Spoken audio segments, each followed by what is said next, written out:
ஆதித்யாவரியாகிருதியும் ஆதாரம் சர்வ வித்யானாம் ஹயக்ரீவம் பாஸ்மகே. நேயர்கள் அனைவருக்கும் அஸ்ட்ரோ KS ஐயங்காரின் பணிவான நமஸ்காரம். 2026 புது வருட ஆங்கில புத்தாண்டு பலன்கள். முதல்ல எல்லோருக்கும் என்னுடைய ஆங்கில புத்தாண்டு நல்வாழ்த்துக்கள். என்னுடைய சப்ஸ்கிரைபர்ஸ், என்னை ஃபாலோ பண்ணுறவங்க எல்லாருக்குமே உங்களுக்கு வாழ்த்துக்கள். சரி, இந்த 2026 புது வருஷம், எதனால் நம்ம இதை புது வருஷம்னு சொல்கிறோம் அப்படின்னா, ஃபினான்ஷியல் நியூ இயர் அப்படின்னு சொல்லக்கூடியது, அதாவது உலகம் மட்டுமே கடைபிடிக்கக்கூடிய கேலண்டர் இயர்னு சொல்லக்கூடிய 2026 வருடம் ஜனவரி மாதம் 1ஆம் தேதி அதிகாலை 00 hours அப்படின்னு சொல்லக்கூடிய விஷயத்தை இந்த வருஷம் மார்கழி மாதம் 16ஆம் தேதி பிறகுறது. இந்த வருஷம் பார்த்தாலேயானால் நட்சத்திரம்னு பார்க்கும்போது ரோகிணி 1ஆம் பாதம், ரோகிணி நட்சத்திரத்தில் சந்திரன் உச்சம் பெற்ற நிலையில் பிறக்கக்கூடிய காலகட்டமாக அமைகிறது. இந்த வருஷத்தினுடைய பலன்கள் எப்படி இருக்கும் அப்படின்றது ஒரு ராசியாகவும் பார்க்கலாம், பொதுவான பலன்களையும் கொஞ்சம் பார்க்கலாம். முதல்ல இந்த வருஷத்தினுடைய கோல்சாரம் என்னென்ன மாற்றங்கள் வருது அப்படின்றத முதல்ல பார்ப்போம். இந்த வருஷத்தில் காலபுருஷ தத்துவத்தின் 2வது ராசியான ரிஷபத்தில் சந்திரன் உச்சம் பெற்றிருக்கார், மிதுனத்தில் குரு வக்ரம், சிம்மத்தில் கேது. அது தவிர பார்த்தீங்கன்னா உங்களுக்கு இந்த வருஷத்தில் சமசப்தமம் அப்படின்னு சொல்லக்கூடிய இடத்துல மாந்தி வருது. அதாவது இந்த வருஷம் பிறக்கும்போது 8ஆம் இடத்துல 4 கிரகங்கள், மாத கிரகங்கள்னு சொல்லக்கூடிய சூரியன், செவ்வாய், புதன் மற்றும் சுக்கிரன் இருக்கார். சனியும் ராகுவும் கும்பத்தில் இருக்கார். இந்த வருஷம் இந்த வருஷத்தில் பார்த்தீங்கன்னா வரக்கூடிய மாறுதல்கள் அப்படின்னு சொல்ல போனால், எடுத்த உடனே 17/3/2026 அன்னைக்கு குரு வக்ர நிவர்த்தி ஆறுது. அதற்கு முன்னாடி பார்த்தோம்னா 6/3/2026 அன்னைக்கு சனி கும்பத்தை விட்டு மீனத்துக்கு போகிறார். அதனால் மேஷ ராசிக்காரர்களுக்கு 7.5 சனி ஆரம்பிக்கிறது, மகர ராசிக்காரர்களுக்கு 7.5 சனியிலிருந்து விடுதலை பெறுறது. இது ரெண்டும் ஒரு முக்கியமான விஷயம். அதே மாதிரி விருச்சிக ராசிக்காரர்களுக்கும் அர்த்தாஷ்டம சனி போகிறது, கடக ராசிக்காரர்களுக்கு அஷ்டம சனியும் போகிறது. இது மாற்றங்கள். அதே மாதிரி பார்த்தாலேயானால் 17/3/2026 குருவினுடைய வக்ர நிவர்த்தி, குரு மிதுனத்தில் வக்ர நிவர்த்தி அடைகிறார் 17/3 அதற்கு பிறகு பார்த்தாலேயானால் 26/5/2026 குரு மிதுனத்திலிருந்து கடகத்துக்கு போகிறார். கடகத்தில் அவர் உச்சம் பெற்று போயிருக்கார். இந்த வருஷம் பார்த்தாலேயானால் பொதுவாகவே 12 மாதம் இருக்க வேண்டிய குரு 5ஆம் மாதத்திலிருந்து கிட்டத்தட்ட 10ஆம் மாதம் வரணும். அதாவது 5 மாதம் மட்டுமே அங்கே இருக்கார். அதாவது 20/10/2026 வரலும் தான் குரு கடகத்தில் இருக்கார். 20ஆம் தேதி அக்டோபர் மாதம் சிம்மத்துக்கு வந்துடுறார். கிட்டத்தட்ட ஒரு 5-6 மாதம் தான் அவர் அங்கே இருக்கார். இந்த மாதத்தில் வரக்கூடிய அடுத்த ஒரு பெரிய பயிற்சின்னு சொல்லக்கூடியது 13/11/2026 ராகு கேத்துவின் பயிற்சி.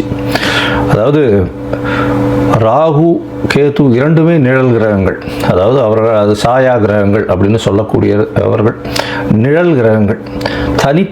தனித்துவம் என்பது அவர்களை பொறுத்தவரையிலும் கிடையாது. எந்த இடத்தில் இருக்கிறார்களோ அதை சார்ந்தே அந்த கிரகங்கள் நல்ல ஒரு ஏற்றத்தையும் இரக்கத்தையும் கொடுக்கக்கூடியது. இந்த வாட்டி பார்த்தாலேயானால் கும்பத்திலிருந்து மகரத்திற்கு ராகுவும், கேது சிம்மத்திலிருந்து கடகத்திற்கும் செல்றாங்க. அதாவது 13/11/2024 ஒரு 1.5 மாதம் முன்னாடி, இந்த வருஷத்தினுடைய கடைசி நாளில், கடைசி காலத்தில். சரி, இந்த மாதத்தில் என்னென்ன மாற்றங்கள் இருக்குது, இந்த வருஷத்தில் எப்படி இருக்கும், பொதுவாகவே என்னென்ன விஷயங்கள் நடக்க போகிறது அப்படின்றதையும் பார்க்கலாம். இந்த வருஷத்தில் பார்த்தாலேயானால் வருஷம் பிறக்கும்பொழுது கன்னியா லக்னத்தில் இருக்குது. 10ஆம் இடத்துல அதாவது குரு இருக்கார், பரிவர்த்தனை யோகத்தில் இருக்கார். குருவும் புதனும் பரிவர்த்தனை யோகம், 4-10 பரிவர்த்தனை மிகப்பெரிய ஏற்றம். இந்த வருஷத்தில் பார்த்தோம்னா நம்மளுக்கு பொதுவான பலன்கள் அப்படின்னு பார்க்கும்பொழுது தொழில் அபரிமிதமாக இருக்கும். அதுவும் கணக்கு தொழில்கள், ஷேர் மார்க்கெட் 85 95 வரலும் 95,000 பாயிண்ட்ஸ் வரலும் போகக்கூடியது நிச்சயமாக உண்டு. போன வருஷம், அதாவது 2025 நான் சொல்லியிருந்தேன், டிசம்பர் மாதத்துக்குள்ளே 85,000 பாயிண்ட் தாண்டக்கூடிய வாய்ப்புகள் அதிகம் அப்படின்னு சொல்லியிருந்தேன். ஏன்னா புதன் ரொம்ப ஸ்ட்ராங்காக இருந்ததுனால இந்த வருஷம் ஒரு 10,000 பாயிண்ட் வரலும் நிச்சயமாக மாற்றங்கள் ஏற்படுத்தும். 95,000 பாயிண்ட்லேருந்து 1,00,000 பாயிண்ட் வரலும் சென்செக்ஸ் வரக்கூடிய வாய்ப்புகள் நிச்சயமாக உண்டு. ஷேர் மார்க்கெட்டினுடைய இது ரொம்ப இன்க்ரீஸ் ஆகக்கூடிய வாய்ப்பு உண்டு. கணிதம் சார்ந்த துறைகள் எல்லாமே பலப்படும். அதை தவிர வந்து அனலிட்டிக்கல் லேப்ஸ் எல்லாமே வந்து ரொம்ப அதிகமாக இருக்கும். அதை தவிர இந்த அக்கௌண்டிங் ஆப்ஸ் எல்லாம் வந்து நிறைய ஏறும். சார்ட்டர்ட் அக்கௌண்டன்ஸுக்கு டிமாண்ட்ஸ் ரொம்ப அதிகமாகும். அதிகமான சார்ட்டர்ட் அக்கௌண்டன்ஸ் அவைலபிளாக இருப்பாங்க. அதை தவிர பார்த்தாலேயானால் பண வரவிற்கு பஞ்சம் இருக்காது. ஏன்னா கேந்திரத்தில் 4ஆம் இடத்துல வந்து திக்பலம் பெற்று சுக்கிரன் இருக்கிறது பெரிய விசேஷம். இதன் மூலியமாக ஆட்சியில் இருப்பதற்காக எடுத்துக்கொள்ளணும். அதனால் வந்து பண வரவிற்கு பஞ்சம் இருக்காது. எடுத்த காரியங்கள் எல்லாமே நிறைவேறும். இந்த வாட்டி பணப்புழக்கம் கொஞ்சம் அதிகமாகவே இருக்கக்கூடிய காலகட்டம். சுக்கிரனும் 4ஆம் இடத்துல இருந்து திக்பலம் பெறதுனாலையும், அதாவது இந்த கன்னியா லக்னத்துக்கு 4ஆம் இடத்துல இருக்கிறதுனால திக்பலம் பெற்று போகிறதுனாலையும், சந்திரனும் உச்சம் பெற்று போகிறதுனாலையும் பெண்களுடைய டாமினன்ஸ் இந்த வருஷம் ரொம்ப அதிகமாகவே இருக்கும். எந்த ஒரு விஷயத்திலையும் பெண்களுடைய ஆளுமை அதிகமாக இருக்கக்கூடிய வருஷமாக இந்த வருஷம் அமையும். கலைத்துறை, அதை தவிர வந்து பார்த்தோம்னா அழகு துறைகள், ஆடை விளம்பரம், அலங்காரம், இந்த மாதிரியான துறைகள் மிகவும் மேன்மை பெறக்கூடிய வாய்ப்புகள் நிச்சயமாக உண்டு. தண்ணீர் சம்பந்தப்பட்ட, பால் சம்பந்தப்பட்ட, பால் பதனிடுதல் சம்பந்தப்பட்ட துறைகள் மிகவும் ஏற்றத்தை கொடுக்கக்கூடிய வாய்ப்புகள் உண்டு. அரசாங்கத்திற்கு பார்த்தடையானால் இந்த விமானப்படை மூலியமாக, விமானம் பொருட்கள் மூலியமாக நிறைய ஏற்றம் வரும். இராணுவ தளவாடங்கள் விற்கிறதுல, விமானம் சம்பந்தப்பட்ட விஷயங்களில் பெரிய ஏற்றம் வரக்கூடிய வாய்ப்புகள். ஏன்னா ராகு ரொம்ப ஸ்ட்ராங்காக இருக்கக்கூடிய காலகட்டமாக அமைய போகிறது. இந்த வருஷத்தில் பார்த்தடையானால் குருவும் உச்சம் பெற்று போகிறதுனால தங்கம் ஸ்திரமாகக்கூடிய வாய்ப்பு உண்டு. தங்கம் விலை பார்த்தோம்னா ஸ்திரமாக இருக்கக்கூடிய வாய்ப்புகள் நிச்சயமாக இருக்கும். ஸ்திரம் அப்படின்னா 12,000 to 15,000 ரேஞ்சிலேயே தான் இருக்கும். ரொம்பவும் இறங்கிறதுக்கு வாய்ப்புகள் நிச்சயமாக கிடையாது. மேக்சிமம் போச்சுன்னா 14 ரூபா 15,000 ரூபா வரலும் 1 கிராம் போகிறதுக்கு வாய்ப்புகள் உண்டு. அதற்கு மேலே போகக்கூடிய வாய்ப்புகள் நிச்சயமாக இல்லை. ஆனால் வெள்ளியின் விலை நிச்சயமாக உச்சத்தை தொடும், அதிகமான இதுவாக வரும். வைரத்தின் விலையும் அதிகமாக வரக்கூடிய வாய்ப்புகள் நிச்சயமாக உண்டு. ஏன்னா சுக்கிரன் ரொம்ப ஸ்ட்ராங்காக இருக்கக்கூடிய காலகட்டமாக இருக்கு. அதனால நிச்சயமாக உங்களுக்கு வெள்ளியும் வைரமும் விலை ஏற்றம் அதிகமாக இருக்கக்கூடிய வாய்ப்புகள் மிகவும் அதிகம். அது தவிர வந்து பார்த்தாலேயானால் மைனிங் செக்டர், அதாவது வானூர்தி செக்டர், அது தவிர வந்து ஏரோஸ்பேஸ், ஏரோடைனமிக்ஸ், அது தவிர ஏவியேஷன், இது எல்லாமே அதிகமாக வளரக்கூடிய வாய்ப்புகள் நிச்சயமாக உண்டு. நெருப்பு சம்பந்தமான பிரச்சனைகள் வரக்கூடிய வாய்ப்புகள் உண்டு. 1-2 நெருப்பு இன்சிடென்ட்ஸ் நடக்கும். மோஸ்ட்லி இந்த வருஷத்தில் ஒரு பெரிய விபத்தை சந்திக்க வேண்டிய காலகட்டமாக நிச்சயமாக வரும். அது தவிர பார்த்தாலேயானால் இந்த வருஷத்தில் என்ன சொல்கிறது, அதாவது இது கீழ்த்தட்டு மக்கள் மூலியமாக சற்று புரட்சிகரமான பிரச்சனைகள் வரக்கூடிய வாய்ப்புகள் உண்டு. அதாவது என்ன சொல்கிறது, ஒரு எதிர்ப்பு குரல்கள் அரசாங்கத்தை நோக்கி அதிகமாக இருக்கக்கூடிய காலகட்டமாக அமைய போகிறது. ஆனால் மொத்தத்தில் பார்க்கும்பொழுது தண்ணீர் பற்றாக்குறை இருக்காது.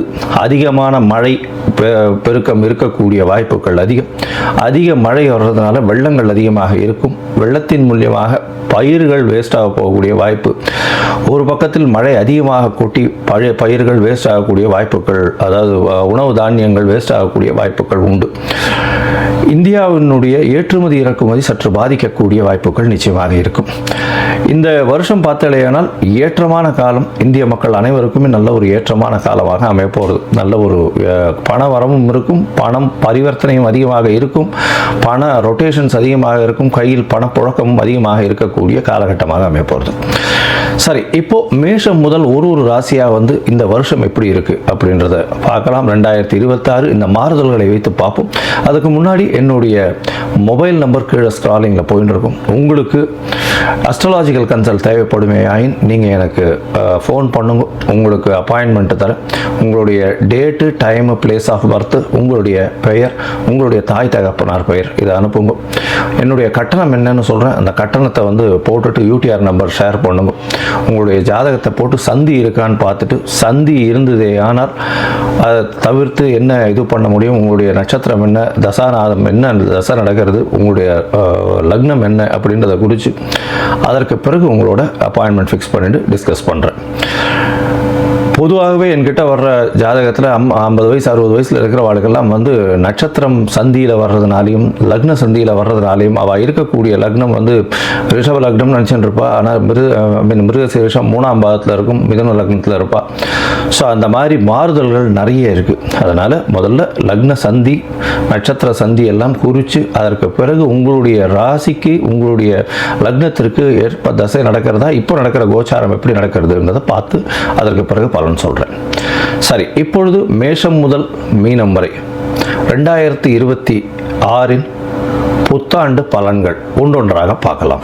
கடகராசி நேயர்கள், அதாவது புனர்பூசம், பூசம், ஆயில்யம் இந்த 3 நட்சத்திரம் 9 பாதங்களை கொண்ட ராசி. ராசியின் அதிபதினு சொல்லக்கூடியவர், அதிவேகமாக செல்லக்கூடிய சந்திர பகவான்.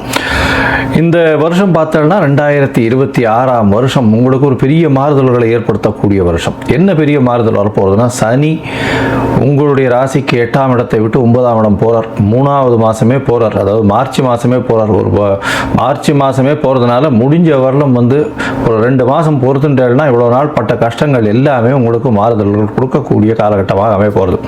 பெரிய ரிலீஃப் லைஃப்ல. ஏன்னா கிட்டத்தட்ட ஒரு 2-2.5 வருஷமா 2023 டிசம்பர்லேருந்தே ரொம்ப கஷ்டத்தில் இருக்கா. அதனால இப்போ அது பெரிய மாறுதல்கள் ஏற்படக்கூடிய வாய்ப்புகள் நிச்சயமாக உண்டு. 2022-23லேருந்தே பார்த்தோம்னா இந்த கடகராசிக்காரர்களுக்கு மிகப்பெரிய சிரமமான காலமாக இருக்கு. உடல்நிலையில் பின்னடைவு. ஏன்னா உங்களுக்கு ஆயுள் காரகன்னு சொல்லவர், ஜீவன காரகன்னு சொல்லக்கூடியவர், கர்ம காரகன்னு சொல்லக்கூடியவர் சனி. அவர் போய் 8ஆம் இடத்துல போய் மறைஞ்சு இருக்கும்போது கண்டிப்பாக பிரச்சனைகளை கொடுத்துருப்பார். இவ்வளோ நாள் மார்ச் மாதம் வரலாம் கொஞ்சம் வெயிட் பண்ணுங்க, 9ஆம் இடத்துக்கு போகும். 9ஆம் இடத்துக்கு போகும்போது நிச்சயமாக பெரிய மாறுதல்கள் உங்களுடைய லைஃப்பில் ஏற்படுத்தும்.